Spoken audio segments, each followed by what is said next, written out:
Guys जैसा कि मैं बता रहा हूँ अभी एक फनी ब्लॉग है अपने पास। अभिजीत ने ट्रेन खरीद के लाया है, वो आपको मैं दिखाता हूँ। साला ये सुनो, इंजन के पास चक्का है लेकिन जो बोगी है उसमें चक्के ही नहीं है। साले क्या घसीट के चलेगा क्या? देखो इधर, देखो ये देखो 5,000 में पूरा इंजन है। 5,000 में पूरा इंजन बोगी है। इधर देख रहे हैं चक्के चक्के इधर पड़े हैं।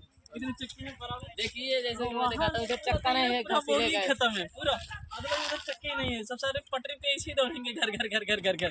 अभिजीत ने ना ट्रेन में कबाड़ खरीदा, कबाड़ भाई।